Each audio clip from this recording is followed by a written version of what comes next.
The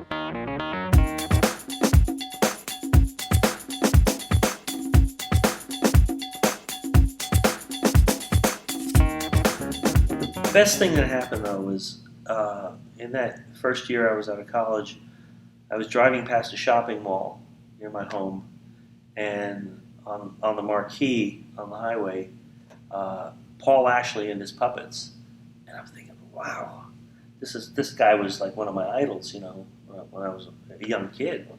So I turned around, drove back home, got one of the puppets I was working on, went into the mall. At that time, the mall shows that was a popular venue for that kind of entertainment, variety entertainment. You get in and do a 45-minute or that was back when they used to pay.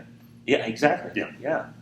So I met Paul Ashley, and I still couldn't believe it. And he said, "Well, you're a craftsman, huh?" I said, "Well, I try to be."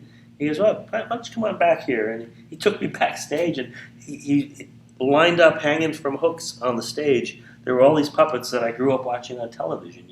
Cool. It was crazy, and before I thanked him for showing me everything, and stayed and watched the show, obviously.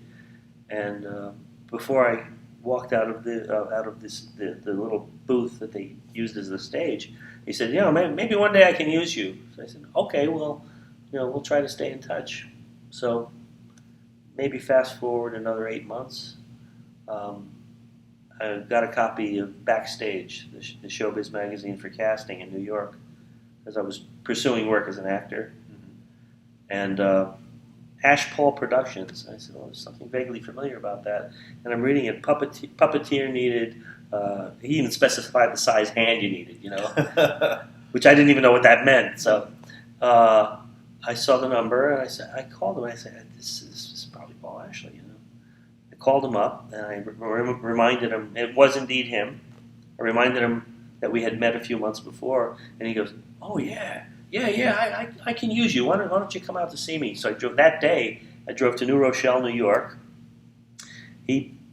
Right away, he put puppets on my hand and played one of the tracks. He said, let's just do this. Let's just jam, And I did it, and he said, well, that was all right. Maybe you want to go on tour?